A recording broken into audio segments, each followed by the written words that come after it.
Xayrli çarşamba. Bütün dünyadaki barlık vatan söygen qarindoshlar. Uzun bo'ldi. Sizlar bilan 2 oydan oshdi. Sizlar bilan ko'rishmadim. Sayohatning ishi bilan deymiz 12 oydan sayohat degan ish bilan degandek bo'lib, sizlar bilan uzun bo'ldi ko'rish bo'lmadim vatandoshlar. Hamda bizni yaxshi ko'radigan qarindoshlarimiz, do'stlarimiz nima bo'ldi, dunyo vaziyati nima ishlar bo'layotdi deb WhatsApp'dan uchurlar kelyapti qarindoshlarimiz. Endi men yana 2019dan tortib men sayohatga chiqmagandan keyin bir yil bir tunji qator sayohatga chiqibdiman deb hisoblayman vatandoshlarimiz.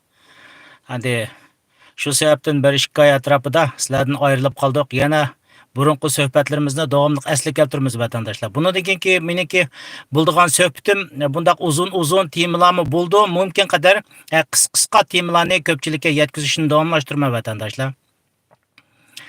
Bugün dünyada bo'layotgan ishlar deysanglar, tönögün yani 17-islar kuni şu Lebanon, Suriye, Iroq qatorliq joylarda biz 80-yil yani 90-yillarda BBG deb ataydigan chaqirq asbobi ya kichik chaqirq asbobi. Shu chaqirq asbobi şu Lebanon, Suriye, Iroq qatorliq joylarda ham yerda portlashga boshladi. Bir vaqtida portlab, hozirgi bugun chiqayotgan xabarlarda 10 dan ortiq odam o'lib, 2-3 mingdan ortiq odamning yaralanganligini o'tirib qo'yotdi.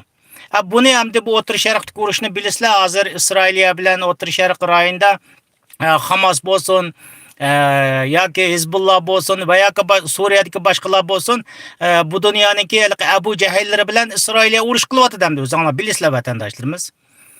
Bu chaqirg'i, ya'ni buni chaqirg'i deb atayli, inglizcha pager deydi ekan. Biz 90-yillarda vatanda avjagan bu chaqirg'i asbobi tuyuqsiz bu portlash voqeasini hozir Isroiliya taraf öz üstüge omg'aliq to'g'riliq ma'lumotlarni ko'rmadim, ammo Turkiyanikidan chiqqan xabarlarda Isroiliya taraf bevosita buni biz qildik degan nuqtani ya'ni öz üstüge olmaganmish. Ammo bu yerda butun shu chaqirq asbobini esib yurgan, ya'ni o'zining o'lim asbobini esib yurgan o'lganlarning hammasi bugungi chiqayotgan mayli dunyodagi har qanday xabarlarda bo'lsin, shu Hizbullah'nınki a'zolari esib yurgankan, yonda esib yurgankan. Bu chaqirg'i asbobi radio to'lqinlar orqali mangdi, o'zinglar bilasizlar, balkim bildigansizlar. Bu internetsiz. Yani bu Hizbullah bu jahillar qandaq degan vaqtning o'zida shu telefonlarni ep yurgan vaqtning o'zida bizniki turayotgan koordinator o'rnimizni har turli uchurlarni ep ketadi deb bu Tayvanda ishlaydigan bu BBG'ni, odatda Xitoycha BBG deydi, bu inglizcha pager, bu chaqirq asbobini odatda Tayvanda ishlagan ekan. Hozir qadar bo'lgan ahvol ostida tönögün shu 17-islar kuni Lebanon, Suriye qatorliq joylarda 1 soatdan ortiq bozorda kim mushuni esib yurgan bo'lsa, shu yerning o'zida 1 soatdan ortiq portlash yuz bergan vatandoshlar. Endi bu yerda O'rta Sharq rayonida mayli terroristlar bo'lsin, boshqalar bo'lsin, qattiq bir qo'rquv sarosimning ichiga tushgan vatandoshlarimiz. O'ylab boqqanlar, o'zi esib yurgan bu chaqirq asbobidan, ya'ni Hizbullahning qo'mondonlik markazidan, ya'ni bip qilgan uchur kelgan.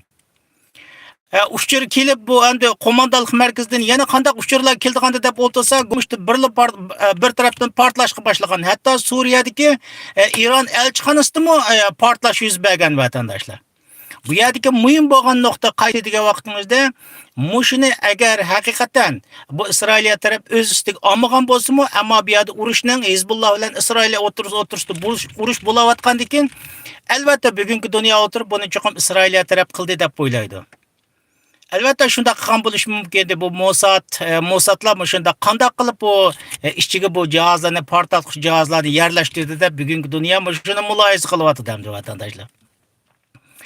Bu orqali agar Isroiliya haqiqatan Mossad mushuni qilgan bo'lsa, portlatqich qurilmasini shu chaqirga o'g'irlashtirgan bo'lsa, dunyo bugundan boshlab, ya'ni tunugundan boshlab yangi bir urush bosqichiga kirdi desanglar bo'ldi vatandoshlar. Demak, men esib yurgan va yoki hech qanday ko'tarib yurgan balkim telefonlarni kelgusida bir yaningizda ko'targan so'zlashib yurgan telefon, kompyuter, televizor qator narsalarimiz portlashi mumkin degan gap chiqadi vatandoshlarimiz. Bu bir qo'rqinchli. Shular uchun aytgan vaqtingizda O'rta Sharqdagi Isroil bilan urushayotgan insonlar uchun aytgan vaqtingizda bir qo'rqinchli bir urush davrisi kirdi degan gap vatandoshlar. Bu orqali Isroilga qanday qildi, Mossad ajonlari qanday Mossadniki istixborot o'g'illari qanday qildi, hamda qanday qildi degan vaqtingizda ayni vaqtida kim? Masalan, Hizbullohning a'zosi deganni farq etolmagan bo'lsa, bu orqali mana men deb o'tirib chiqdi degan gap. Shu narsani chaqirqa hisobini esib yurganlarning hammasi Hizbullohga mansub, Hizbullohga a'zolar esib yurgan-kan, ya'ni katavashlari uchun aloqa qilish uchun esib yurgan-kan. Endi bu yerda bir partiya degan gap adam o'lish masalasi emas. Bu portlash yaralangandan keyin hammasi o'dil doktorxonaga uchdi degan gap. Ko'rdinglarmi? O'zini maxfiy holda tutib yurgan Hizbulloh a'zolari mushu chaqirga asbobining portlashi tufaylidan monument deb o'tirib chiqdi degan gap. Ya'ni doktorxonalarga o'dil hamma yerdan xabarlar chiqyotdi, hamma yerdan ambulans orqali doktorxonaga hammasi uchyotdi. O portlash uyda nada esib yurgan bo'lsa, elchixonada, bozorda, qayerda bir Hizbulloh mansubi shu chaqirqa asbobini esib yurgan bo'lsa, shu yerda portlagandan keyin bugun Suriya, mushu Iroq, bo'libmi Libnon rayonlari endi u osmon osmon bo'lib ketdi desanglar bo'ldi vatandoshlar endi.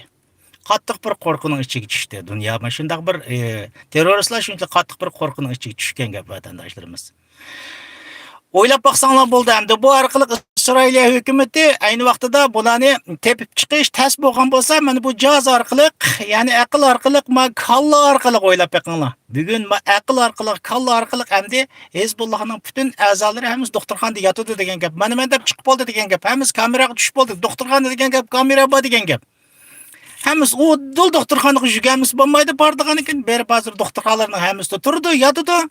Endi bu shuning bilan Hizbullohning a'zolari oshkor bo'ldi degan gap. Isroiliya o doktorxonalarga bomba tashlashi mumkin emas, ammo oshkor bo'lib qolgandan keyin buni yo'qotish usullari o'zinglar bilasizlar, ya dron orqali bo'lsin yoki maxfiy bo'lsin, hammasini gom joylab mangadi degan gap vatandoshlarimiz. Men ko'pchilikning jiq vaqtini olmay bugun mush xabarlarni ko'pchilik yetkazib qo'y deb o'yladim vatandoshlar. Ko'pchilik bilan yana shunda qisqa suhbatlarda bo'lib turaman. Cho'ng temalarni yana bo'ladi. Masalan, Yevropada bosh ko'tarayotgan ko'chmanlar masalasi, dunyo siyosati qaysi nuqtaga ketyapti degan temalarda yana suhbatlarni olib turamiz vatandoshlar. Buningki mening asosli suhbatlarim bugun ko'pchilik yetkazib qo'ydiganim asosan degidek Facebookda bo'lmaydi. Men Facebookni jiq avar qilyotdi.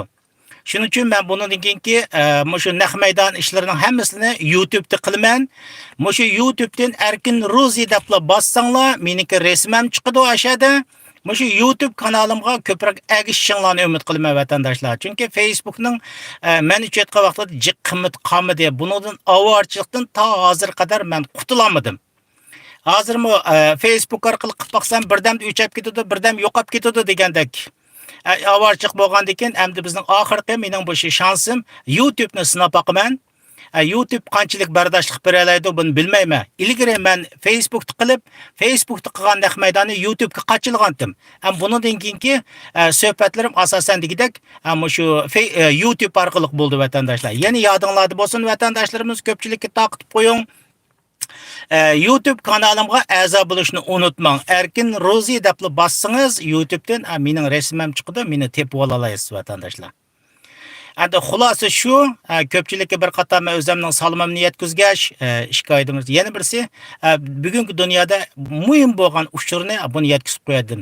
Demak, dunyo o'ylab baqinglar, yangi bir urush davrisi kirdi degan gap. Endi biz va yoki bu bizni o'z ichiga olmaymiz. Masalan, urush rayonidagi ashundaq terror guruhlari bo'lsin va yoki boshqalar guruhlar bo'lsin, o'zi ko'tirib yurgan, aloqalashayotgan, hatto mumkin qadar internetsiz bo'lib, internet orqali yoki bu telefon orqali aloqa qilmay Ama şu 80-90 yıllardaki çakırgı asvaplara alakalı evalasında hem de bu yanında partiledi degen gapning o'zi demek aqlni ishlasa bu yerda aql texnika bu bilimning har qanday narsani vaqt kelib qolsa har qanday narsani bir partiladigan qoralga aylantirib bo'ladi degan narsa o'tirib chiqadi vatandaşlarımız.